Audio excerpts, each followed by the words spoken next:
as our distinguished speaker tonight, and another in the series of Web Science Institute distinguished lecturers. Like many people in this audience, or some people in this audience, I've known Phil quite a long time. It's a great pleasure to have known Phil quite a long time.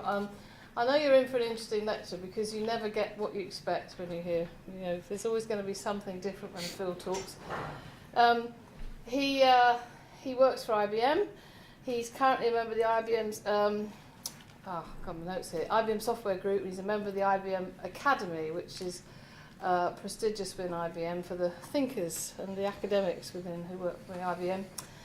He's been around the World Wide Web since the World Wide Web started, and is a knowledge expert within W3C. I'm going to tell you about his books in a minute. He's a chartered engineer. He's a fellow of the Institute of Engineering and Technology. He's an Open Group Distinguished Architect. He's a visiting professor of web science here at the University of Southampton, so this is his inaugural lecture, if you like. And he's also a Six Sigma black belt, so you don't mess with Phil. Now, I've known Phil for a long time, but when we started, we gave this thing the name Web Science back in 2004, I think we first started floating it.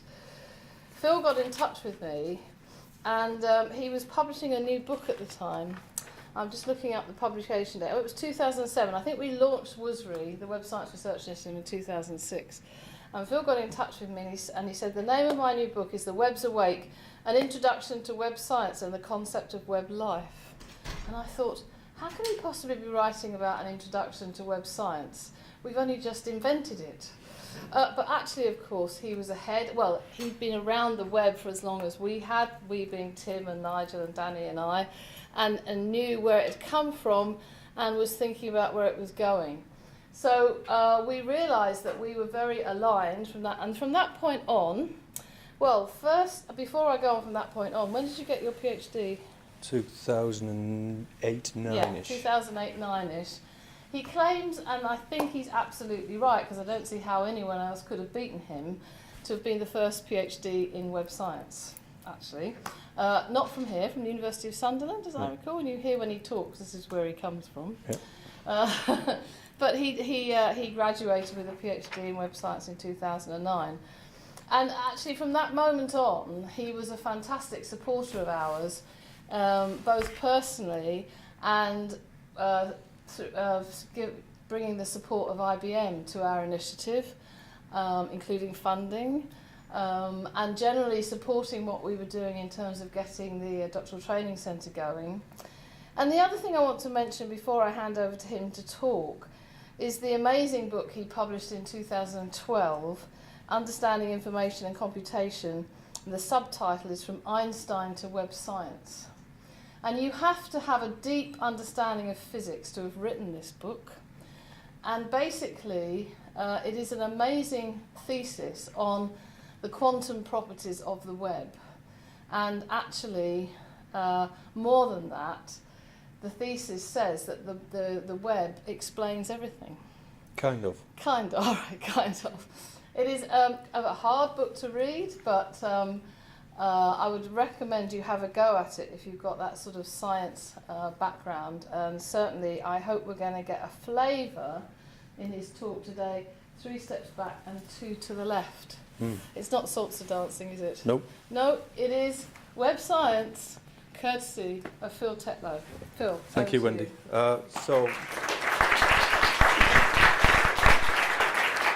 Good evening, everybody. My challenge is to say what I want to say within an hour so you can get back to your families. And I'd just like to say it's a privilege to be here this evening. I'm going to have fun. I hope you have fun. I'm going to start off with a question. So how many web scientists do we have in the room? Hands up, please. How many practicing web scientists do we have in the room? Slightly less. Thank you, Graham, for sticking your hand up. So I'm going to speak as if from the position of a practitioner, and I'm going to tell you about my journey through web science and some of the things that I've come across on that journey. So to start with, I need to ask a question. So we all think the web is a marvellous thing. Yes? Agreed? Let's do a show of hands again. Yeah? Right. So I'm guessing that we all believe that the web allows every single one of us on the planet to be connected, and that connectedness is a good thing. Yeah, agreed? So we're all nodding. That's good. That's an important belief, and I'm going to come back to that later in the talk. So first of all, what I'm going to do is just briefly explain why the title. So that didn't come from me. It came from a guy called Eric Prodemore. So Eric's a W3C member, and Eric was the guy who invented Sparkle, the query language for RDF and the web. And I was at a W3C meeting with Eric many years ago, and I was talking about the kind of stuff that I talk about. This was probably before we understood what web science should be about. And Eric said to me, he said, you know what, Phil? He said, I work at MIT, and he said, my job, he said, every day, he said, I come into work, and on my desk is a theoretical hammer and chisel, and in front of me is a wall. He said, that wall is computer science, and he said, I get paid for picking up that hammer and chisel and chipping away. He said, it gets to 5:30 that evening, I put down the hammer and chisel, I leave, we go home, come back the next day, same job. And he said, for the first time in all my time at MIT, what you've made me do is put down the hammer and chisel, take 3 steps back and 2 steps to the left. And he said, no longer do I see a stone wall in front of me. For the first time I see a beautiful statue. And that was the biggest professional compliment that's ever been made to me. My response to him was, you drunk, would you like another beer? Well, that's where it came from. Anyway, we could have an alternative title. And it could equally, or my presentation could equally be called Computer Science is Dead, Long Live Web Science, or alternatively socio-technical science, depending which camp you're in. So that's where we'll start. So first of all, unfortunately, there is a test at the start of this presentation. So ladies and gentlemen, what do you see before you?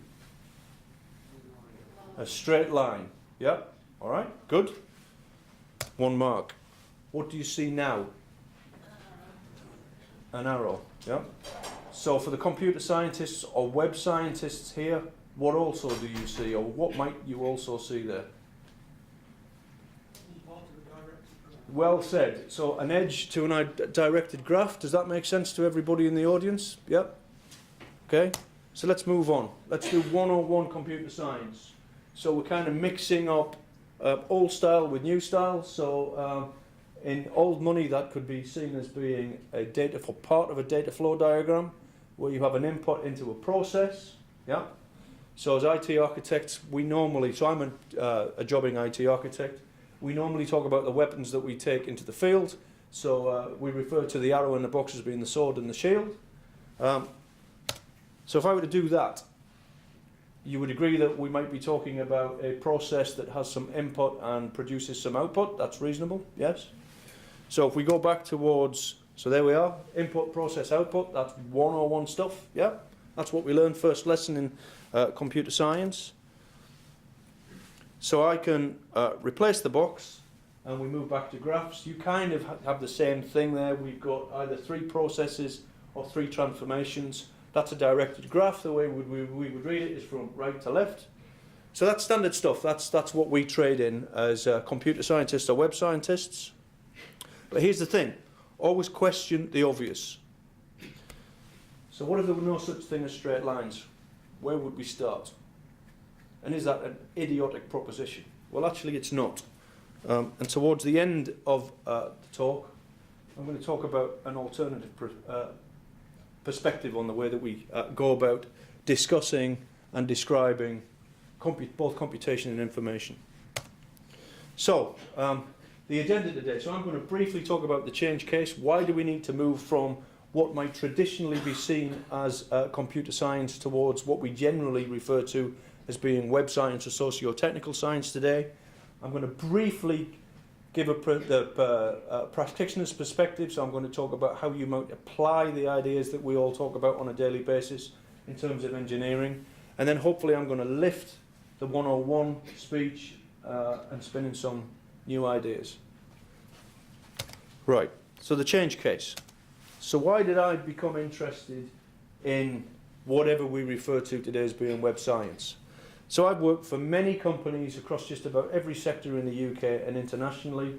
I've had the privilege of being a lead architect, if not a chief architect, on some of the largest, most difficult, complex IT delivery programs we've seen certainly over the past 2 decades around the world. I have had the privilege of working with some immensely talented people, very large teams with some phenomenally large budgets to deliver the systems, and yet every time when we set off on the journey to deliver an extremely complex high-scale system, we nearly always miss the target.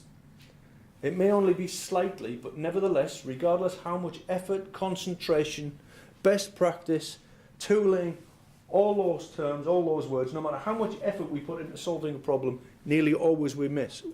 And I ask the question, why? Is it down to the tools? Is it down to the way we're doing stuff? Is it down to the innate capabilities of the individuals? And in the end, I came up with a very, very strange answer. And that's essentially the story that I'm going to lay out for you this evening. So let's talk about old world and new world. So the world that I grew up in, the world that we could legitimately refer to as computer science, I talk in terms of being inside the box. So in the old world, the way that we used to do things, typically IT systems were built inside the boundaries of an organisation. So what would go on, what would happen is that somewhere somebody in the business, typically a high-powered individual, they'd feel a pain and they'd come down to the IT department and say, I think there's a problem over there, we're not selling enough widgets, we're not processing our orders quick enough, classical type problems, go away and solve it, take the pain away.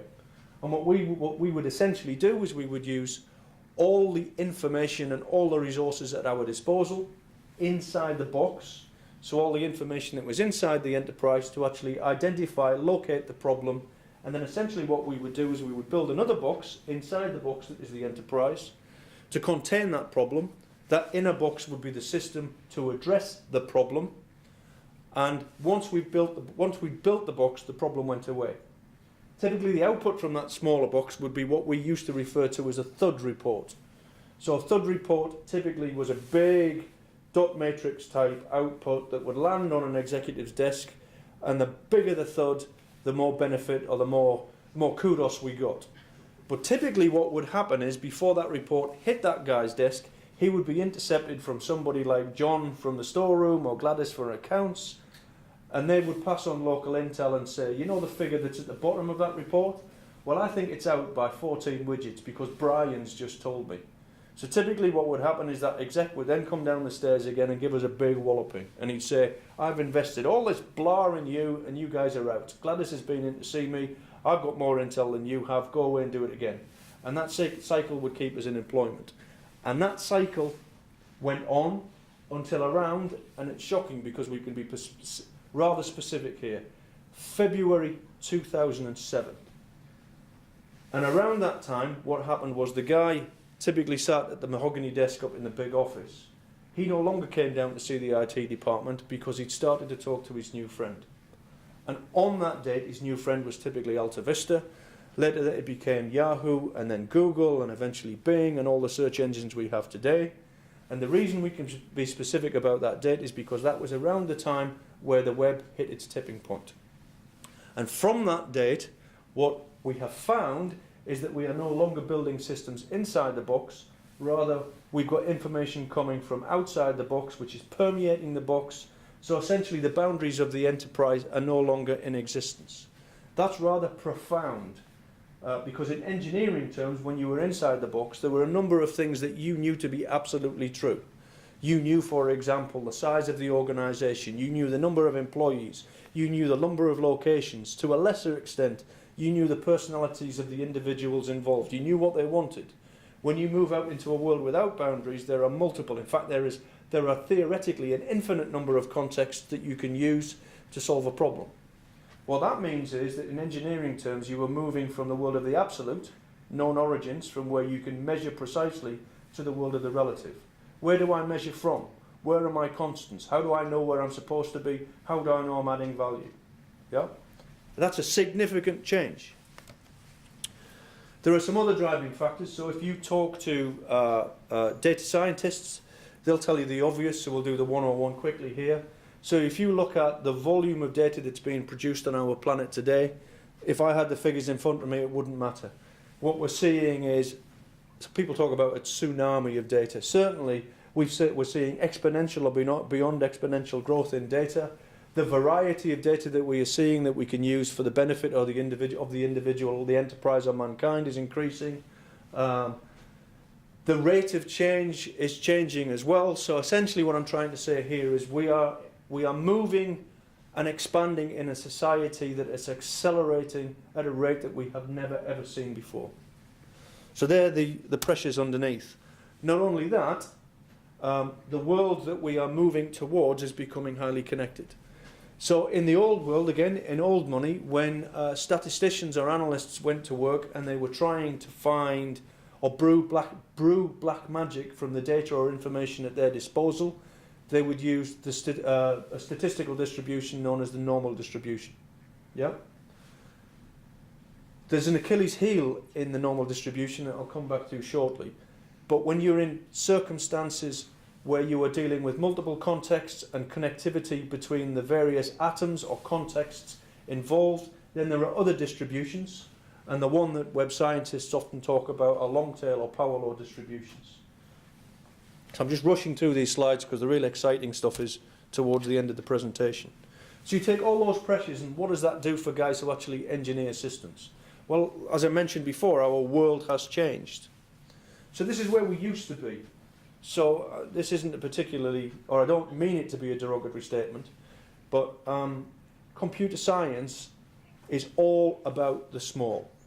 So if you look at most fields of human endeavour, typically they start within the reach of a single mind. So if you look at physics or chemistry, it was typically about the personal human experience of the professional, things you could touch, you could feel, you could sense. As we move further and we learn more about a discipline, then actually what we learn to do is abstract further back. And what we're doing now, so if you think about computer science, it's all about algorithms, it's about close-knit definitions. The world of web science is indeed about that stepping back, it's about higher scale. And the consequences of that are that actually thinking about systems, so that's the world of computer science, we need to think about systems of systems, or the word that is on everybody's lips now is ecosystems. So there are various traits associated with ecosystems that I'll cover. Yeah? But the key message is that actually we need to think differently. So in the world, the old world, typically problems could be handled within the mind or the capability of a single individual. We're now moving to levels of complexity and scale that are beyond a headful. So you need multiple individuals to actually just think about, let alone address or engineer around a problem space. So I use the phrase here that web science is akin to cosmology, as where computer science is akin to watchmaking. They share common traits, but they're working at completely different levels and they're addressing completely different problem spaces for completely different reasons. And in many ways, web science subsumes computer science, hence the second title on the presentation. Right, there are some technical challenges as well. So there are some fundamental assumptions that are core to software engineering that are not suitable for application in a web science type environment. So in the world that we live and breathe in, we are used to this concept of technology melding with mankind. We are eminently comfortable with terms like evolution with reference to systems. We are familiar with the idea of emergence, so that a future state of the system will not necessarily be dependent on any or all parts of the system, but you're dealing with a cumulative impact of all the components combining together. Software engineering cannot tolerate concepts like that. Software engineering is a very precise, methodical approach that relies on both top-down and bottom-up composition and decomposition. In the case of highly complex systems that undergo evolution and emergence, that just does not work because there's a tipping point where you shift for phase change. You shift from one collection of potential states to a whole new collection of future states, and you cannot do that you cannot think about or use old-fashioned engineering principles to work in that type of environment. So there's a business case as well. So when I go out to preach on big data, this essentially is the slide that I lean on. So what we're talking about here is that businesses are being overwhelmed by the data that is being presented to them. The decisions or the decisioning process that executives and analysts are actually undertaking is becoming increasingly weak because they can't reach all the data, the variety of data. It's all the subtleties and extension of the analytics and data that they need to use. So old-fashioned models are broken. Companies are struggling. Right. I'm going to move back to the bell curve. Lots of writing on this slide, I apologise, but there's a very simple point that I want to get across. The Achilles heel of the normal distribution is that for that distribution to form, all the data items within that statistical distribution need to be statistically independent. In certain circumstances that's fine, but in the connected world that we're interested in, the normal distribution, its value decreases. In fact, to the point where in many cases it's close to value less. So if we move on to power law or long tail distributions. So typically what we're finding is that if you look at the way that highly scalable complex systems form, not only in a social context but across a number of fields of science like biology and physics, what you tend to find is that you get the type of structure on your right, so scale-free networks or log-log invariant networks. And the statistical characteristics with that type of network, so the emphasis here, and I'm going to have to be quick otherwise I won't get through all the material, is that power laws or long-tail distributions, they're all about connectivity, as where normal distributions are about isolation. So how can we use power laws? So there's a lot of good work going on amongst analysts at the moment. I particularly like this use case. So there's very strong correlation between power law behavior and fractal structure in networks. So by fractal structure, what I mean is that you get a pattern that repeats at different levels of scale, and typically that pattern is identical to the scale below. So it's a recursive pattern that occurs at multiple levels of abstraction. What you'll see here is that you can look at properties of fractal-like networks, such as fractal dimension, so the degree to which you get repeatability between abstractions, and that can be applied to real-world behavior. So I can't remember which way it is, but if you look at the value of fractal dimension, you can look at the behavior pattern. So in this case, it's sharks, and you can figure out whether or not a shark is actually hunting.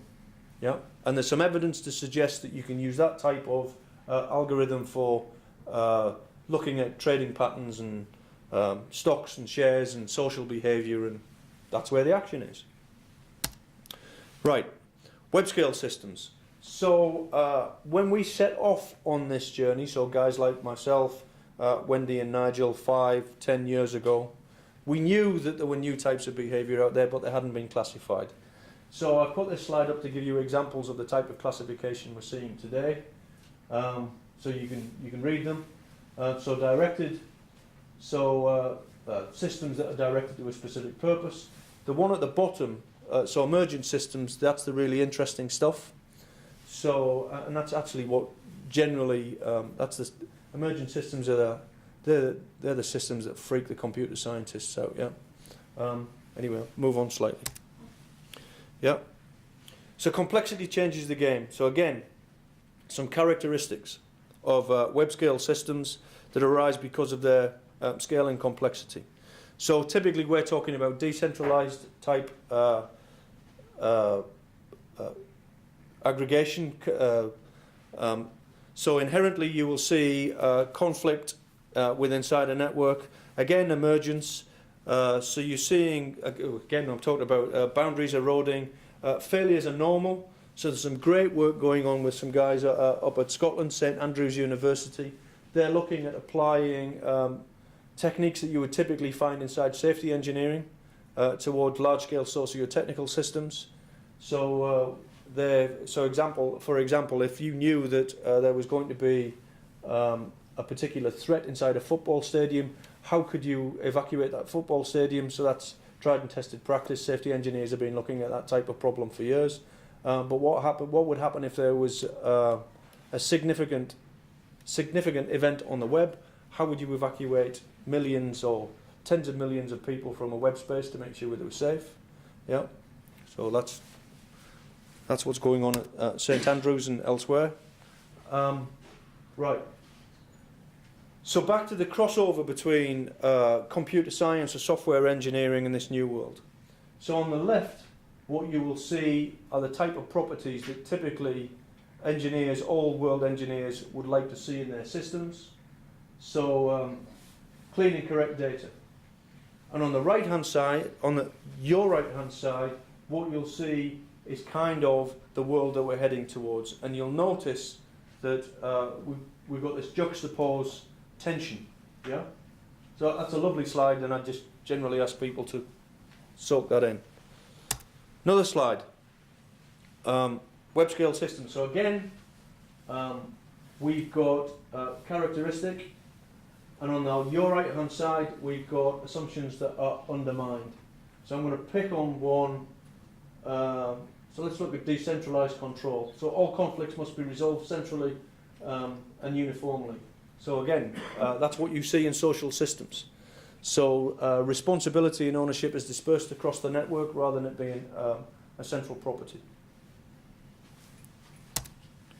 So what does all this come to? Well, essentially, what it suggested to me, and a number of people around me are starting to agree, is that actually what we need is a sea change in the way that we think about computational and information systems, and certainly the way that we go to work to engineer or design and deliver them. So this is the slide where I talk about traditional technical systems. And essentially what I'm trying to say with this slide is that if you look at old world type architectures, then they are typically amenable to decomposition. And through that decomposition or composition, you can understand the form and function of the whole. And the punchline here is that if you can do that, then essentially you have to be able to measure your underlying assumptions from either a fixed point or a set of fixed points. So the terminology that I've used here is that systems can be architected in an absolute fashion. In the new world, the world of socio-technical systems, it's all about context. It's all about the context of the individual, of the group, of the enterprise, of the community, of the nation. And you can't engineer in absolute terms. Not only can you not engineer in absolute terms, it's immensely difficult, if not impossible, to either compose or decompose systems and recombine them so that you can actually determine the end effect of that system.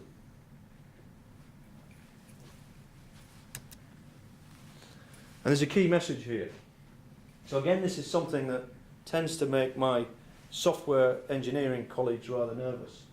There are three critical ingredients involved in the construction of any system. So firstly, we've got hardware. Secondly, we've got software. If you speak to most people who've been through any type of course on computer science, they'll agree with that. The ingredient that is on the rise, certainly in the case of socio-technical systems, is wetware, yeah, or brains, intelligent agents. And it's the intelligent agent that actually adds the magic. And there are many cases in formal disciplines inside computer science and then blurring across into web science where if you did not have the involvement of intelligent agents in the middle, the structure would fail. Yeah? And the example that I like to reach out to, so I invested a lot of time in the semantic web and the work that the W3C did all of that's great, and the open data movement has an awful lot of value. But actually, if you compare the take-up and success of formal ontological research, what you'll find is that the semi-formal variants, such as folksonomies and microtagging, actually, it could be argued that the uptake and success of semi-formal data representation methods is much greater than you see with formal RDF or OWL. And the reason for that is because you've got intelligent agents in the middle. So if you look at hashtagging on social media, you would argue that that's the natural extension of semantics. Yeah. Some would say that's a real pity. I actually just think that it's a natural consequence of socio-technical evolution. Yeah. It's kind of a live with it situation. Yeah. Right. So there are some messages. So I pulled together a handful of best practices. So the first thing is that when we're involved in engineering socio-technical systems, clearly we need to move out from the core principles, the core targets that you would find in the traditional disciplines of, say, computer science or web science. So again, you talk to somebody like myself who's been through a classical training in computer science and systems architecture. We're typically interested in technical concerns, right? So we want to know about functional and non-functional requirements, how the actual machine that we are building, the system that we are building, will work in isolation. But really, we should be taking into consideration the concerns of the individual. So I often use Maslow's hierarchy of needs when I'm talking to guys about socio-technical systems. Yeah. And it would be great if we had an equivalent technical type pyramid of concerns, yeah, or we had something that we could use in relation to best practice associated with how you might use and apply data, or how you might use and apply social connectivity in a web type context. So if you follow that rhetoric through, then clearly not only do you need to think about the bells and dials on the front of a machine, you also need to think about the influence that that machine has on its users. Not only that, do you need to think about not only the effect on the individual user, but on the community, and then on the environment. So again, this is an ecosystem build-out story. And there are a number of methods and methodologies that will help you to do that. Almost all of them come from outside the field of computer science. So there's some great work going on to bring together that ecosystem of thinking and methods to allow us just to be able to formally discuss socio-technical systems. Yeah, and I'm sure that's some stuff that you're looking at internally within the department. Yeah. Right, so let's move on to the fun stuff. So, right, so here's a question. If someone were to ask you, where should information and computation fit in the hierarchy of all the sciences? Yeah? So where should IT sit in comparison to mathematics or biology? When I ask that question cold, most of the answers that I get back are, well, it's somewhere near economics, isn't it? Because you make money out of IT. Or it's something to do with sociology because we're interested in social systems. Well, actually, that's not the answer. Information and computation are extremely fundamental. And they should really sit at the bottom of the pyramid. So if you think about, if you walk through the standard play, most scientists will tell you that science is fundamentally built on the formality of mathematics. And mathematics is the language of science. And then on top of mathematics, you might see physics. So physics is dependent upon mathematics. Chemistry is then dependent upon physics. Biology is then dependent upon chemistry, and so on and so forth. So you get this pyramid. When you think about it, actually, the most important symbol in mathematics is the equal sign. And the equal sign is actually, it's a symbol, it signifies transformation. Yeah? So you take the formula, the inputs on one side of the equal sign, and you use the equal sign to tell you to transform into the answer on the right-hand side. Well, surely computation is all about transformation. That's what we do. We take an input and we transform it into an output. Yeah? So mathematics is actually dependent on the notion of computation. So then you've got to ask the question, well, what's computation dependent on? And the answer is, well, if you didn't have anything to process in computation, computation couldn't exist. So therefore, computation has to be dependent upon the notion of information. So the most fundamental of fundamental ideas that we have in the whole of science must be information. Has to be. Yeah? So I remember as an undergrad, I spent 4 years on essentially what was a computer science course. And we spent a lot of that time talking about data. Yeah? And at the end of the degree, I came out, I did really well. I got a first class honours degree. And I remember going into a debrief after the end of that degree, and the guy who ran the course, great friend of mine, he said to me, "What did you think of the course?" And I said to him, "Well, it was all right." I said, "But you didn't answer you did not answer the question that I signed up for in the first place." And he said, "What's that then?" So I said, "Well, I wanted you to tell me what information was." Yeah, and he, "Oh, don't ask me," was his reply. And to this day, I defy anybody to give me an absolute, formal, precise definition of what information is. I've had a try at it, yeah, but nevertheless, it still slips through our fingers. I find that fascinating. So what I did was, I drilled down as far as I could go to actually try and provide some fundamental insight into what information and computation might well be. And the reason I did that was to try to help me to understand why we were seeing, or why we see the type of behaviours that we see at immensely, huge, in large, high-scale systems of high scale and complexity. So there are 5 branches of mathematics, yeah, and if my reading of the discipline and all the discussions I've had with the various eminent people I've met around the world is correct, then you can use any one of the 5 branches of mathematics to describe all the other areas of mathematics. So I just happen to be a very visual person. So the branch of mathematics that I chose to describe what I'm going to describe to you over the next 25 minutes, half an hour, is geometry. Yeah? So if you look at the history of geometry, it weaves its way all the way back to the Greeks and before. But there's one guy, or actually there's a school of guys, that are extremely significant in the history of geometry, and that's Euclid and his disciples. So most of geometry, and actually most of mathematics, came out of the work that Euclid and his disciples did. Yeah? And as a result of that, a significant amount of the nomenclature that we use in science shows a very strong preference for the straight line. But actually what modern mathematics has told us is that straight lines are a very, very special case. And I mean an extremely special case. And actually all a straight line is a curve with 0 curvature. Yeah? Now what's interesting is that if you look at the real world around us, there are very, very few straight lines in nature.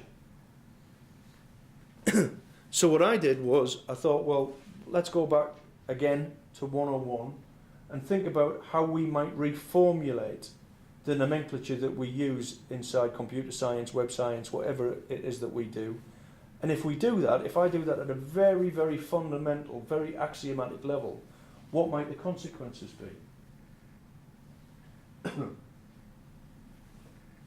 Right, so the point that I think I make at the bottom of that slide is that straight lines have pervaded a number of areas of science, and because of that, the dependency actually is a handicap in many cases.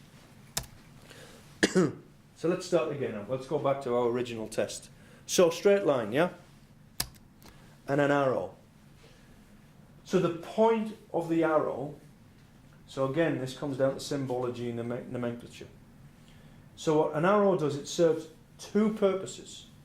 So first of all, the arrow, yes, it tells us about direction. It tells us that we need to read or interpret a particular schematic, design or description in a certain way, in this case from left to right. But the key point about the arrow is the arrowhead. So what the arrowhead actually tells us is, when you get to the end of the point, expect something different. Yeah? I am no longer the way that I am. The thing that you will encounter next is something different to me.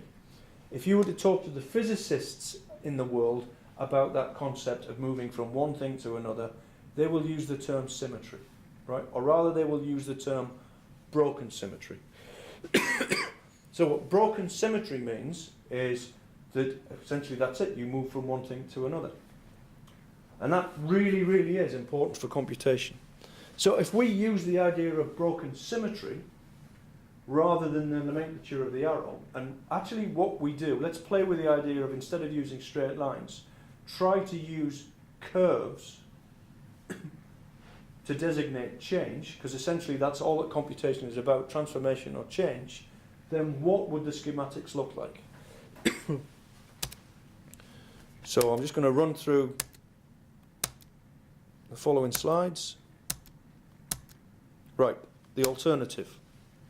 So essentially that's what we're heading towards, right? So the dots at the top are saying, instead of the 3 arrows, why don't we just consider 3 points on a circle, or 3 points on a curve? Okay. So instead of using arrowheads, why can't we do this? So what that diagram is saying is exactly the same as the 3 arrows we had before. But instead of using the arrowhead to indicate the point of broken symmetry, what I've actually used is a deviation in trajectory. Now what that diagram says, if I've drawn it correctly, is you will notice that we have got 3 elements to the diagram. The angle of deviation should be the same with the 3 elements. So what that's saying is that we have got a uniform pattern of change across 3 elements. Yeah? But essentially that diagram is exactly the same nomenclature, or it's telling you exactly the same information as the 3 arrows. The other thing is that if you think about what I'm actually saying there, you see this type of pattern regularly in nature. So you can think about that as being the branching on a tree, or the branching within inside your lungs, or you see it everywhere, right? So it's a much more natural form of representation. But we can push this further. So there are a series of meta patterns that you can apply on top of that nomenclature. So if you think about what we're interested in 101 computing, so we're interested in the definition of a unit, or the axioms that we use inside computation. We're then interested in how the axioms aggregate. Excuse me, and there are only 2 types of aggregate that we're really interested in. One is the sequence, yeah, where one element logically follows another, or the other type is the set, where things can occur in parallel. So here I'm concentrating on sequences. So as you can see, if we're looking at units A, B and C, so essentially there we have 3 units. They could be arcs on a graph, or they could be transformations. So 1 process, 3 processes in line. And what we're actually seeing is that you get unit A, that'll get to the point where it decides that it needs to do something else. Then it changes into unit B. In this case, the change from A to B is exactly as we would expect. So if we take the example of the number line, so moving from 1 to 2 to 3 to 4 to 5, you would see that type of regular symmetry breaking exactly as you would expect.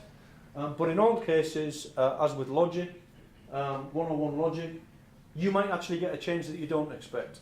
So for every change, you legitimately have a negative path. So again, in the number line, moving from 1, we might actually jump to 16.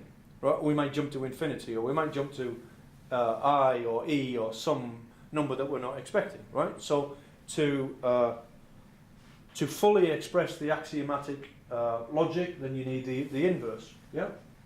And then there are 2 types of scenario that can play out with regards to symmetry breaking. So the first one is, let's imagine we have a unit, we have a system, we have a process, and that process quite happily works on its own, and it will decide internally. So the state of an internal variable may change, and that's enough for the system to phase change or change into something else, right? So it's self-instigated change, yeah? So as individuals, we might, for example, quite happily be working in the morning, and then we decide we're hungry, and that internal change of state is enough for us to move from our desk and go to the canteen to buy a sandwich. Yeah, so that's internally generated change. However, we could be working at our desk. A colleague could come along and say, "Hey Phil, do you fancy a sandwich?" Yeah, so that is an external influence that stimulates the change. Yeah, so essentially we get actuated. We're in one state and we move to another state. So the overall pattern, the complete pattern, there are actually 4 legs to it. So there's an input, a potential stimulus for change, and then there are 2 potential outputs. One which is what we expect, and the other one is what we don't expect. So if we were to demonstrate the full pattern, then you see, as you can see, there are more lines on that schematic or that graph than you might expect. Yeah. Right. So this is where I introduce logic, and actually I spoke about right. I've gone a little bit too quickly here. So essentially, this is where I was talking about you've got an expected change and then an unexpected change. Yeah. So in the first pattern where you have got 3 legs rather than 4 legs, you can consider that be switching. So a process basically says, right, something has changed internally, there's enough impetus for me to change the state that I'm in, I'll move on to something else. Or if you get an external impetus, so the example that I really like to reach out to is if you are looking at the evolution of a species will stay quite happily in the state that it's in, and then there'll be a volcanic eruption or an ice age, and that will be the actuator which will force it to change into another species and evolve and move on. So you can represent that type of pattern there. Right, let's move on. So if you think about using a different type of notation, so if we're thinking about graphs, right, so essentially the point that I'm trying to get across is rather than deliberately trying to trace out straight lines throughout the graph, we deliberately go looking for curves. So if we get a sequence which is a regular sequence, such as the number line, for example, then you can legitimately think about this type of scenario where essentially the graph spins.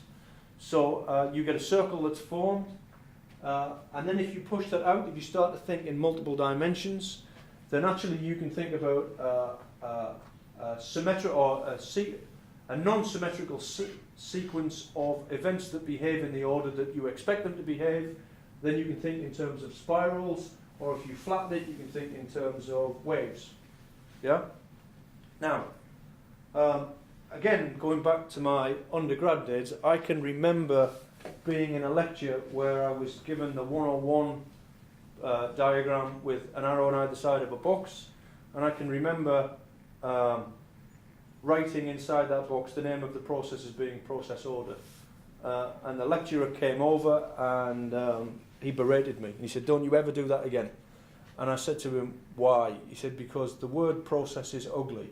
So I said, "Why is the word process ugly?" And he said, "Because essentially your diagram, you could have an input that comes in one side and the same information could flow out the other side, no work's being done. Yeah? So you could process an order and that order has not changed. Right? So what you actually want to do is you want to change the title to be sign-off order or whatever. Yeah? And I remember looking at him and thinking, that's ridiculous. How can you say that no work has taken place? Yeah? That's an example of an asymmetric process. So when you're talking about an order that comes in and you have a different state of order coming out, like a stamped order or an agreed order, and that's fine. There are perfectly valid examples in computer science where you can have a perfectly symmetrical process and yet the same amount of work is done. So the best example is if you take the number 1 and you raise it to any power, yeah, and you iterate around that computation, then you can drain all the power resources in the universe, and yet you will not change the output of that equation, and it will be perfectly symmetrical on either side. Yeah. So I disagree with what I was taught when I was in undergrad. Actually, it's perfectly legitimate to think about symmetrical and asymmetrical processes from a computational perspective. Yeah. That's important, right? And the reason it's important is if you think about a process that is clicking over, performing an action or a series of actions completely undisturbed, right, then it is quite legitimate to think of it in terms of a wave, yeah? or certainly a multi-dimensional object that can be thought of or represented in terms of curves, right? Or curves or surfaces or manifolds, right? Depending upon how many dimensions that process has. And that's why I've drawn the sphere in the corner, because if you're quite happy to play with dimensions, right, and if you talk to information scientists or data scientists, that's all that we do, right? When we talk about data, we're quite happy to talk about data having height, depth, width, colour, character, whatever, right? Data scientists will quite happily manipulate data across an infinite number of dimensions. So why can't you think about that legitimately with computation as well, and think about schematic notations that again are quite happy playing with multiple dimensions. So essentially here, when we're talking about a circle, a wave or a sphere, then it's the same type of schematic. It's a process that is quite happily clocking over undisturbed, yeah, so it's not being actuated. It's in its own space and it's doing what it's doing. Yeah? In many ways you can think about the web as being that type of sphere. Yeah? So it goes around undisturbed. Within the web you will see multiple, if not an infinite number of expressions of interest, of ideas, and it just stays like that. Yeah? I'm going to come back to that point shortly. Right, so I'm going to talk about a coincidence that I think is uncanny. Yeah? So, how many guys in the room have heard of the Young's twin split experiment? Yeah? So Young's twin split experiment is probably the experiment that is used to demonstrate the difference between quantum mechanical behavior and classical macro real-world Einsteinian behavior. And what the twin split experiment says is that if you throw a photon of light or an atomic particle through a particular combination of splits, then depending upon how you interact, how you observe that individual atom or collections of atoms, you will either see a wave pattern or a single point. Right? So this is where you get particle-wave duality. Yeah? Now, so I was watching a presentation by Jim Al-Khalidi on YouTube the other night, and the key thing about the Young's twin split experiment is that the physicists assume that the various components of that experiment are independent. So the thing that really freaks everybody is when you run that experiment, if you pass single atoms through the slits, you get an interference pattern that looks as if it's single atoms if you have an observer watching the experiment. If you switch off the observing device, then what you get is you get the spray pattern, you get wave behavior. Yeah? But here's the interesting thing. If that model of the universe is correct, or the model of sciences is correct, the model that I showed you, the pyramid, right? And if we accept that physics is actually fundamentally based on the idea of physics is based on mathematics, which is fundamentally based on the idea of computation, and computation in turn is fundamentally built on the idea of information, whatever that is, right? Then what that actually tells us is that we live in a computational universe. Yeah? What it actually tells us is that the universe is just an uber large algorithm that's playing out. Yeah? And if you listen to guys like Seth Lloyd, who is a quantum computational scientist or computationalist, then that's the story that guys like Seth will tell you. Yeah? He says, and there's a quote at the end of this slide, that you can't prove it, but there's good evidence to suggest that the universe actually is a program or a programmable machine that's just playing out its life.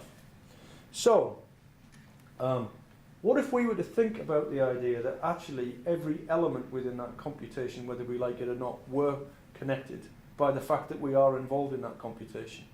Then actually what we get is, if you think about the slits inside the experiment and the individual atoms that you're pushing through, then you can think about those as being symmetrical processes that are quite happily going along, yeah, their mission in life without being disturbed, right?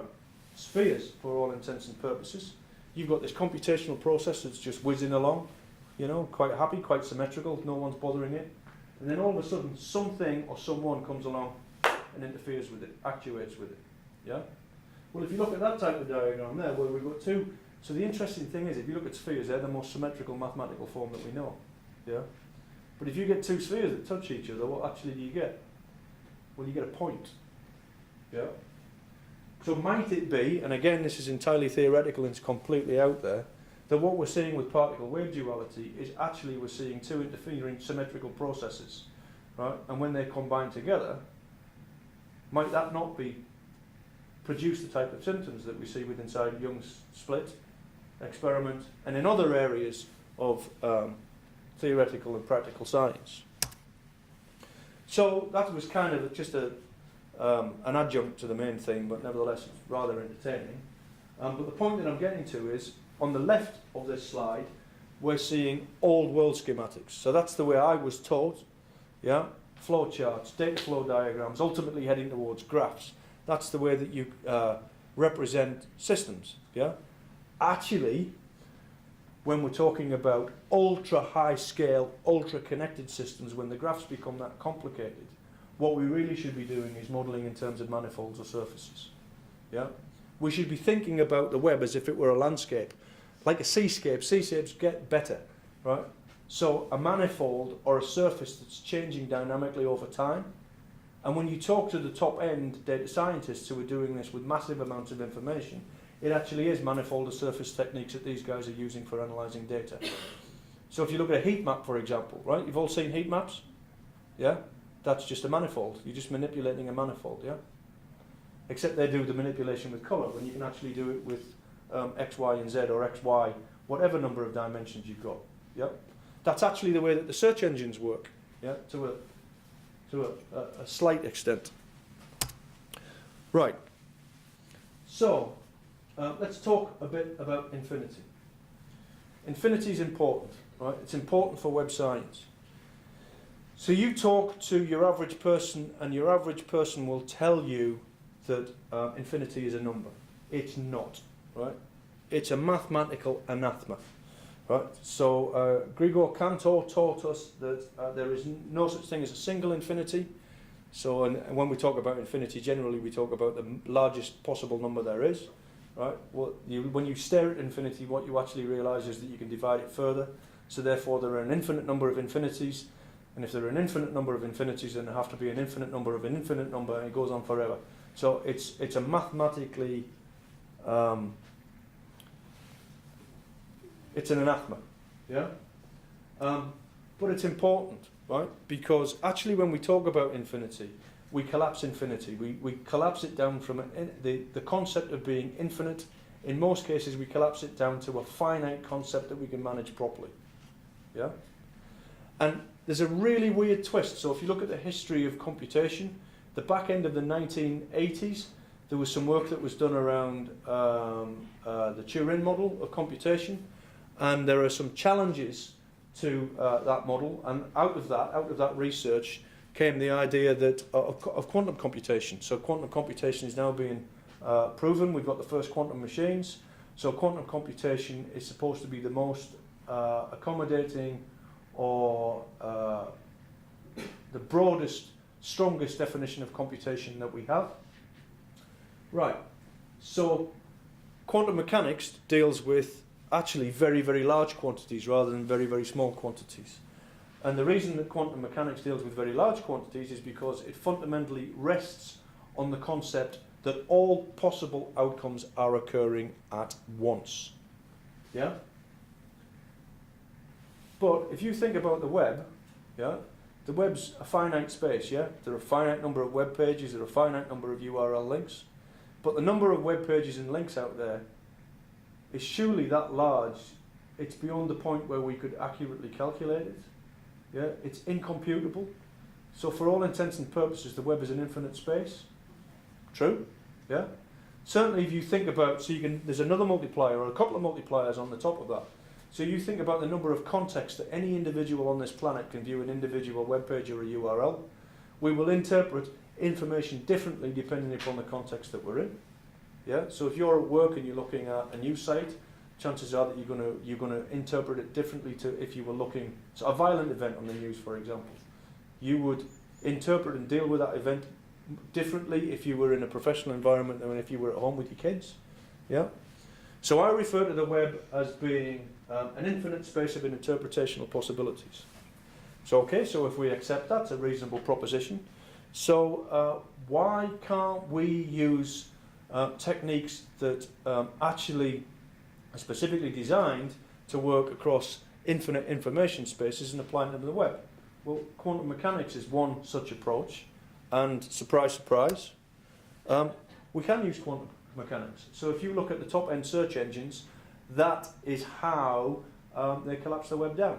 So if you were to look at, again, the main contenders, none of them, to the best of my knowledge, use standard SQL or methods for standard methods that we would use for small-scale data. What they actually use is eigenvectors. They use information spaces and mathematical points, eigenvectors within that space. So, okay, so actually some of the core mechanics inside the web, rely very heavily on quantum mechanics. So is the web a quantum mechanical system? That's a question that we should really be asking. Well, actually, why don't we ask this question? So we know that quantum mechanics is well, we believe it to be a fundamental physical model, but is it the fundamental, and is it fundamentally physical? Well, if we accept the proposition that physics is based on mathematics and mathematics is based on computation, and we accept the fact that quantum computation is the most encompassing model of computation that we know, why shouldn't it be the other way around? Why shouldn't it be that quantum mechanics is actually a computational phenomenon, not the other way? Why do we have to rest on physics? Why can't quantum mechanics rest on computation? So the question I ask is, have the physicists got it wrong? Is this all about computer science, or actually, more radically, about web science, or socio-technical science, whatever we want to call it? So there are some markers that I kind of need to lay down so this is kind of serious stuff. We're talking about quantum mechanics, yeah? But we need to understand that if you look at the current bleeding edge of science and research, so today there are a number of research groups around the world who are discovering quantum mechanical type behaviors above the subatomic. So the question that's on the lips of those who should know at the moment is, actually, is everything quantum mechanical? It's just that we can't see it. Yeah? Well, hang on a minute. So we've just been talking about fundamental frameworks. But there are other fundamental frameworks in physics, and if we accept that physics is relatively close to mathematics, which is relatively close to the definitions of computation and information, then should we not consider other fundamental physical frameworks as well? Well, yes, we should. Right? And here's a kind of analogous reason. Yeah? So if you look at the long tail distribution, so I can't remember which way it is, on your left, you are looking at gravitational field strength against distance. Don't they look similar? Yeah? So here's the thing, right? So when I explain what I'm about to explain to Wendy, how many years ago, 3 or 4 years ago, you laughed and went, actually, there might be some truth in that. So, question to the audience. In fact, the way I normally do this is a bit of a mind-reading trick. How many search engines do you regularly use on a daily basis? Don't put your hand up unless it's any more than 1. Yeah, in fact, don't put your hand up if it's any more than 5. Right. How many search engines are there out there? Hundreds, probably thousands. Right? And if the web followed a normal distribution, the statistics would probably say that you should be using 30, 40 search engines on a daily basis. Yet Google is king. Right? And why is that? Well, it's because of power law behavior. It's because of preferential attachment. Yeah? Bobby likes Google. He passes on the message to Brenda. Brenda likes it as well. Who passes it on to Frank. Who passes it on to Fred. Fred doesn't really care about Google, but he sees the rest of them watching it, so he thinks that's going to be really cool. He gets pulled in as well. Yeah? Sounds very like gravitational attraction to me. Yeah? And actually, when you look at the work that Einstein did, Einstein basically adapted field theory. So let's move on. This is proper cool, right? So old world, the world that we used to work in. So when we talk about directed graphs, when we talk about graphs, essentially as computer scientists, and I'll use the old world terminology here, are we not just talking about connections between atoms, axioms? Ultimately, that's all that we're doing, aren't we? Yeah? But the problem with using atomic structure is that it fails at a certain point. So how many guys in this room have tried to build an ontology beyond 500 elements? Really hurts, doesn't it? If you go beyond 1,000 elements, wow. I mean, that's proper mind hurts, that is. Yeah? So how the hell are we supposed to think about? How the hell are we supposed to compute? How the hell are we supposed to reason over graphs that contain millions, if not billions of nodes? Well, you're not going to do it with atomic theory like that, yeah? But you might do it with field theory, yeah? So where's the problem? What's wrong with thinking about the web in terms of analogously magnetism or gravity? We've already talked about heat maps, right? Everybody's comfortable with the idea of heat maps. Heat's just another form of energy, right? It's an electromagnetic wave, yeah? So what's so ridiculous about thinking about the idea of gravity or something equivalent on the web? When we talk about heat maps or we talk about areas, clusters, so I've spent most of this afternoon inside presentations where the key, the knockout presentation is, there's a diagram, look at the clusters. Well, actually all that you're looking at is field strength, yeah? And there's bucket loads of theory and practice out there in applying field theory to other fields of science. Why don't we do that in web science? Well, we probably should. Yeah? Yeah. Right, nearly there. Right, so I'm going to ignore that slide because I want to get to the punchline. And the punchline is, hopefully, so watch the demonstration, the animation at the end. So think about what we do on the web on a daily basis, right? So let's imagine you go to one of the big search engines. And you want to ask a question of the web. Before you touch the web, what you are faced with is, and we agreed on this before I even started to speak, right? You are dealing with an entity, a massively connected entity that potentially has involvement from every single individual on the planet. I know it doesn't, but potentially it does, right? Potentially it has the capability to hold the expression of every individual across every emotion.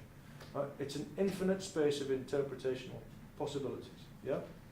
Before you question the web's just out there undisturbed. Yeah, you know it's there, but until you touch it, it just is what it is. It's its own justification. Yeah. So essentially, you have that waveform. You have every opinion occurring at every single point in time for every single reason. Right. Again, you could say that's ridiculous because you're dealing with a finite space, but computationally, you might as well think about it being infinite because you can't get to that number. Yeah. So to paraphrase, it's behaving quite happily like a symmetrical quantum process, yeah? Symmetrical quantum entity or being. But when you go to Google, and here's the thing about the mechanics of the web that make it fascinating, and you actually touch the web, what you get is that infinite space of interpretational possibilities collapses, right? And you typically get back, what, 9, 10, 12 at most search results from Google. And then because of the way that hyperlinks work at their most fundamental mechanical level, when you click on a link, you are only ever presented with one and only ever one endpoint on the web. And that one endpoint you will only ever interpret in one way depending upon your context. Within that moment. That's quantum collapse, ladies and gentlemen. Yeah? You go and talk to any quantum physicist in the world and they will tell you if you implode an infinite space of possibilities down to one and only one observable point, that's quantum collapse. And what's even more interesting is, as soon as you leave that point, so that's what's known as decoherence. Yeah? The web decoheres down to a single point of view. When you leave it, the web bounces back, it recoheres. Yeah? It goes back into quantum. Yeah? Now, just to end, the real point of my research, and certainly the second book that I wrote, is that all of that's great, yeah, but the really, really exciting stuff, there are fields of physics specifically, but engineering, that are experimenting with the crossover between macro and micro phenomenon, so the edge of quantum mechanics, right, and the edge of Einsteinian real world type behavior. And if you look inside that domain and it's growing day by day, I promise you, you will see the fingerprint of the web. Yeah? You will not see phrases like the web or socio-technical graphs, but if you look at the mathematical formations, you look at the way that the literature is written, right? You look at the guys who are writing on complexity theory, and all of this merges into one big cauldron. What you will see are occurrences and phenomena that you will recognize in your daily practice. My mission is to figure out whether or not that's correct. So I could be an absolute crank, yeah, but the evidence is stacking up in my favor, and my mission in life is to learn whether or not we can apply that, and actually if we can apply it for the betterment of mankind, because that's what we're all in the game for. So I've overrun by 3 minutes. I apologize. For those who are willing to stay in the room with the idiot, I'm here to answer questions. Thank you very much for your attention.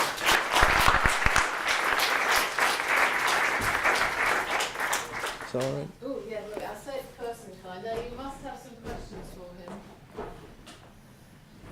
him.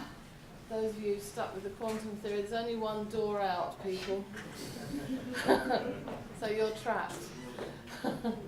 I could kick it off, but you must have some questions for this man. Enjoy it?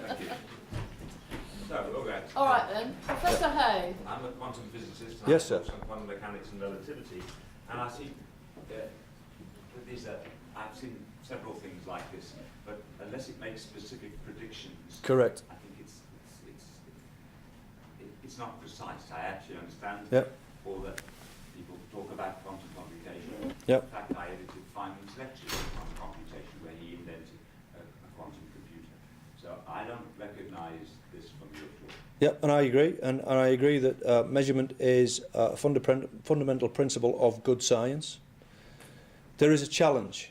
Yeah, so it's all right talking about theory. In order to prove the ideas that I've talked about, you need massive quantities of data taken from multiple sources. So you need very high volume and very high variety. There have been several small-scale studies done looking at the formation of scale-free graphs and long-tail distribution, but the scale isn't high enough. So I agree. I agree that the science is poor at the moment. When we get to the point where we can get enough experimental data, that's when the measurement should kick in, and that's at the point where the material that I've talked about this afternoon will either be proven or disproven. That is some way off at the moment. So I accept your challenge. Was that a sufficient answer? Yeah, I'd like to know exactly what's large enough, what's small enough, etc. Right. So actually, so there is. That's a really good question. So at the moment, I don't think anybody understands an appropriate sample size to start to talk about qualification of any of the high-scale ideas that are currently in play with regards to web science. There's some work that I know of going on the West Coast with extremely high-scale volumes of data, and I'm busy talking to that guy to figure out or ask him what size sample sets he's got. We don't know the answer to that either, so the ground is very fragile at the moment. Next, sorry. Yeah, we're very often to talk about the fact that some physical theories resemble the outlook of the web. But what makes you think it's the direction that it's the information and computation that is sort of below, so the physics or mathematics is building on top of that? Or what doesn't make you think that it's the other way around, so that actually the web is fundamental? So my original thinking was there was two directions I could go in, right? I could either go up or I could go down. Right? Most of the work that I saw at the time when I started working in this area was going up. Yeah, so most of the work was interested in social structure, social dynamics, and I thought, well, there's too many people traveling in that direction. I'm going to go further down. And that's when I became interested in looking at fundamental computational models. When I started to look at fundamental computational models, then I started to question the tools and techniques that were prominent in industry and academia, and I tried then to mix up ideas that were commonplace in contemporary thinking coming from areas like complexity theory. When I did that, there were a number of interesting ideas that fell out. It was chasing those interesting ideas that ultimately brought me to the conclusions that I've reached to date. But it's a perfectly valid crit that the next stage needs to be provable evidence. Yeah, that's where we are, unfortunately. We cannot mine and engineer at the scales that we need to. So the key point about this presentation was not so much to play on the accuracy of my ideas, but actually to play on the idea that we need a radical change in the way that we think about systems in order for us to progress further. Because the tools and techniques that we have in place at the moment aren't sufficient. Yeah. So I deliberately decided to be brave, right, which is why I ended the presentation with saying I could well be an idiot. Yeah, and that's fine. But if somebody doesn't speak up and plant the idea, then no one will follow. Yeah, and the purpose of science is either to prove or disprove a case. If the case is disproved, that will be equally as valid, right? Because at least the thought process has been followed through, and at least it's allowed us to break through the barrier and move away from traditional ways of thinking. That's the purpose behind the work that I've done. Yes, sir. AP and then Ian. And When you went down this path, did you consider looking at sort of DNA, RNA? Yes. Going down that? Yes, I did all of that first. So the biology rather than the physics? Yeah, and what you actually find is that, so if you look at the reasons why DNA forms and coils the way that it does, it's all around energy efficiency. Right, so if you look at behind the reasons why you get scale-free networks, it's all to do with efficiency. Yeah. So there are corollaries. There are it all. I mean, it seems natural from the It is natural. information as building block discussion. Well, that's the wonderful thing. So there are threads. There are, what's the word I'm looking for? There are resonances that flow across multiple fields, all fields of science probably. And the conclusion that I came to was that it all comes back to the notion of transformation. How do you transform something in a way that is perfectly consistent and efficient for the context in which it's happening? That's what you find with biology. Physics forces that out. Yeah, but we're immensely inefficient with the way we go about our engineering practice, and we're immensely inefficient in computer science with the way that we think about transformation. Right? And at scale, we haven't even started yet. Right? So that's why the slide around watchmaking. We're relatively comfortable within systems that are composed of tens, hundreds of units. You get up to thousands, tens of thousands, and then it becomes really hard. Yeah. So why can't you think about applying ideas like field theory to move forward? Yeah? I'm dying to say something. Ian had his hand up, and then the gentleman at the back, who I can't see because of my contacts. Go on. I was going to ask that if you're able to recast our understanding of these systems in terms of these new models, it will give you an idea, it will give you a different way of looking at the structures and maybe, you know, a form of reality around them. Do you think it's going to tell us anything about behaviour? Yes. Don't ask me what. Right, so the point is not just for you, is not just to redefine the structure, it's to predict something from it.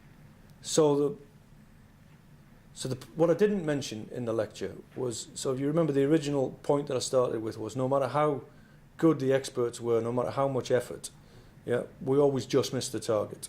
So it may just be fractionally. But I started thinking about information at scale. And if you think about the real world at proper scale, then you find that you legitimately get warping. Right? So space-time warps according to the amount of physical material present. Yeah.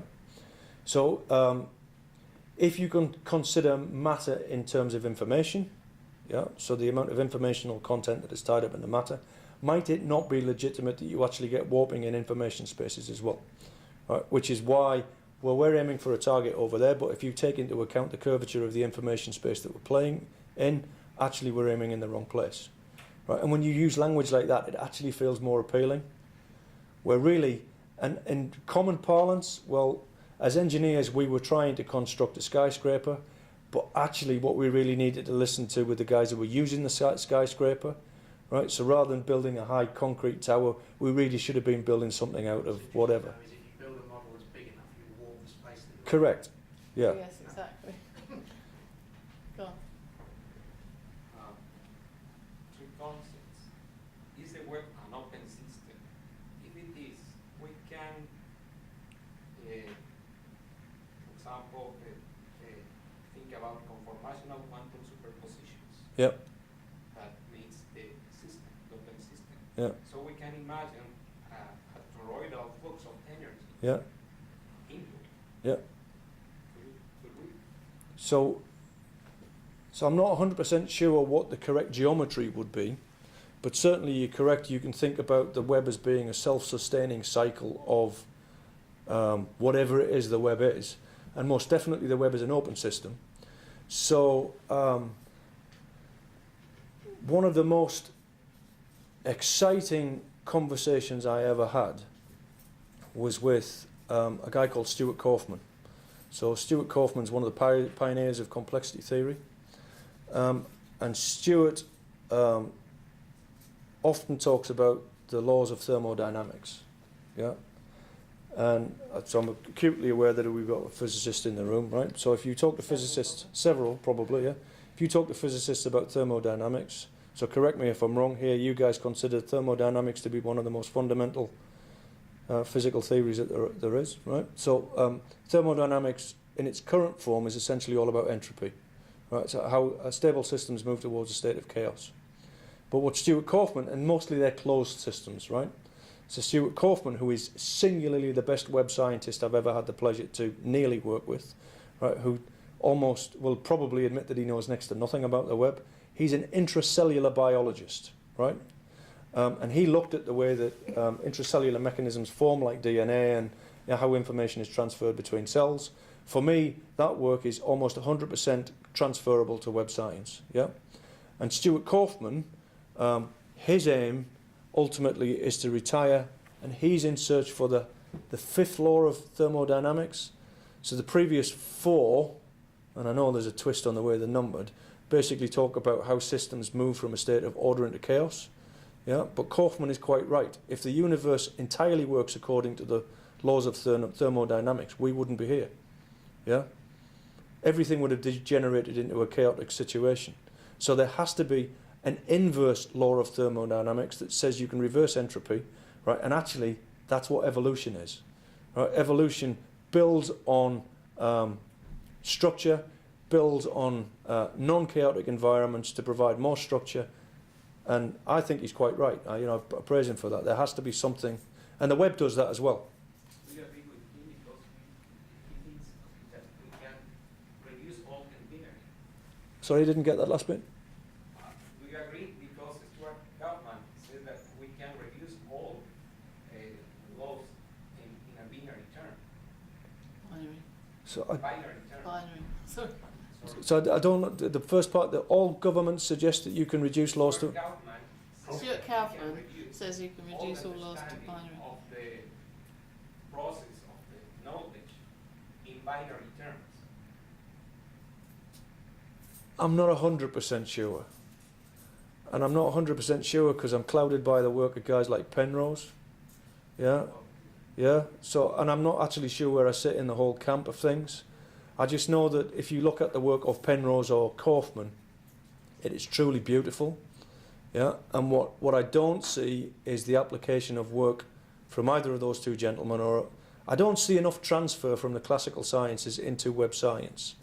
Yeah, and I don't, in fact, that's the key message, right? So the classical sciences have been looking at large-scale complex phenomenon for centuries, right? We're staring at a socio-technical, infantile system, the web, right? Or actually I go beyond that and actually think about the planet as being a collection of socio-technical systems.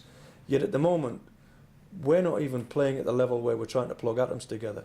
So we're not in the right ballpark with regards to tooling, thinking, and it needs shaking up. Right? And it needs guys like me, right or wrong, to be radical thinkers just to get other guys to think, you know what, If I take 3 steps back and 2 steps to the left, then perhaps we might have something that's transferable, that's worthwhile. Do you want to ask a question? So I thought a bit about ordering the sciences was interesting, and there's a long history of that. Yeah. In the history of science, trying to subsume one subject under Yeah. another. It reminds me of a game I used to play when I was a kid, where one person puts their hand down, someone else puts their hand on top, and then the other person. Yeah. That's what science is all about. Yeah. So, I guess the objection to that some people have raised is that really the categories of entities that you're dealing with at different places are not collapsible into each other, and that there's explanatory value in maintaining that those things are incommensurable. Yeah. So that's kind of just one thing I thought. No, and again, that's a good challenge. I don't necessarily agree with that. So when you start to discuss the fineries of, I'm going to talk about socio-technical science, right? So what I'm essentially talking about is the study of large-scale, highly connected systems. Yeah. When you're off in that type of territory, when you're dealing with high complexity, then the old-fashioned approaches to problem solving generally don't cut it, right? So there's a whole debate that's on the edge of complexity theory about reductionism. Yeah. So you can't reduce a system down to its parts because it's pointless. Well, if you can't reduce a system down to its parts, what else can you use? And the best alternative that I've heard, and it's poetry, right? That's all it is. Again, comes from Kaufman. And Kaufman talks about a Taoist approach, right? Where every opinion is equal. Right? Now, to me, I'm not 100% sure that that's good science, but it does get you in the mindset, yeah? And again, when you talk to the guys who are interested in complexity theory, right, or the guys who are looking at the borderline between quantum behavior and non-quantum behavior, then they're poetic in the way that they are going about their practices and experimentation. So this is the thing, right? This is why I'm passionate about web science, right? Because actually what we're doing is we're trying to incubate a subject, an area that is entirely targeted at the betterment of mankind. Yeah? Sorry. Person kind, I do apologise, Wendy. Yeah? But we're doing it, right? Or human, or whatever. Yeah? For us all. That's the important thing. But we're doing it at scales that as individuals we can't touch. Right? So this thing is away from us. To get the amount of data that you need to provide the empirical evidence that we would all love, you're talking about billions of transactions flowing across silicon that's enough, if you plugged it together, it would be hot enough to heat a city. Yeah? So how do we go into that terrain when all you guys are busy playing with iPads and PCs? Well, you can't do it with the tools you've got at the moment. That's where we're at. I know. Now, I get the last word because I'm sharing this. So I'm going to say thank you by saying a few things. First of all, actually doing turning point rather than tuning point on the bottom. Sorry. The thing that Turing could have been Turing point. Actually, could have been Turing point. That where I first heard Phil talk about this was that he picked up immediately, and you ran in our very early web science days. We had meetings up at Hursley. Yep. Where you were saying to people, without setting it in the context of the quantum theory, that this is going to radically change computer science. And I know for the non-computer scientists in the audience, this is not probably particularly exciting. But for computer scientists to hear from an expert like Phil that, yeah, this is going to completely change. It changes the way we think about it has to be shocking systems. as well. It has to change about the way we... not necessarily how a plane flies, an aircraft flies. There's all sorts of systems where you need that exact determinism. But in terms of the way we build systems for people, and when I hear Phil talk, I think, well, what you've got to... Because you kept saying socio-technical, but we didn't really get into that. And the thing is that every time Google presents you with a list of links, yep. Everyone who types in that search term has the choice of which link to follow. Correct. So there's all the scenarios in this world of all those possibilities. And you have, the research tells us that most people pick a link on the first page of Google, but there'll always be people who won't, and they'll be looking further. So any one of those potentially thousands links can be picked by any number of people, and that's the bit we don't know, is that, and all those scenarios are possible. So those are all points in your space, right? Yeah.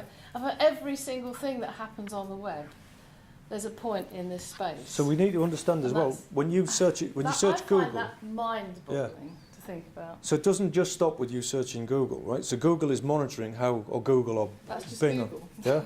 That's just, They're monitoring how you search the web. So you're part of a feedback loop in a massive open system. Yeah?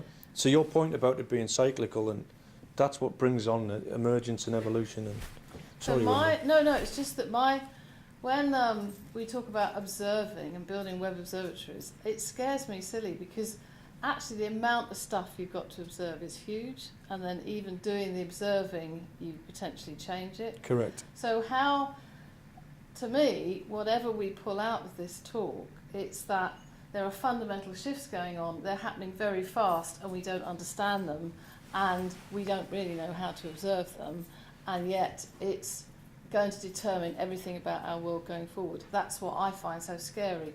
Of course, to lighten it up a bit, we are told by Douglas Adams that we are actually, you said about we're one giant algorithm, or whatever you said, it's the white mice, of course, that are really running this experiment. I don't know about all the planets, but they were definitely in this one.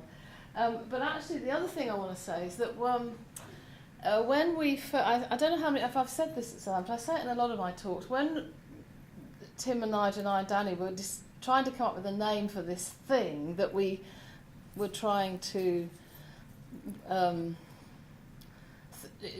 conceive in terms of how we might study the evolution of the web. We wanted to call it psychohistory, because it's the Asimov idea, the Foundation Empire, the trilogy, that because you can't, it's the same idea, you can't predict what individuals are going to do, but you might be able to forecast, if you can observe enough, what the herd or the mass will do, and in that way you can start to build the systems that you need in order to control or to determine futures. And we thought people wouldn't get that psychohistory bit, so we called it plain old web science. It was a good name. Which I never really liked. But I think I want to thank Phil for, you can see all that in his book. It's very controversial in the sense of it's a thought process, a thought piece here. But to be brave enough to actually try and what's the word I want?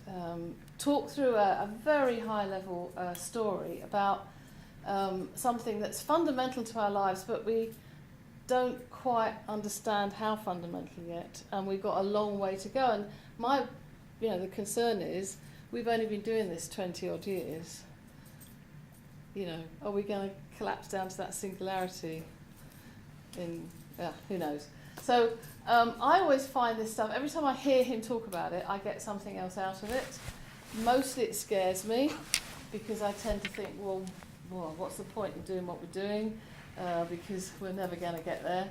But you have to start somewhere. And I'd just like to thank you, Phil, for sharing that with us this evening. And will you all join me in thanking Phil for a great lecture?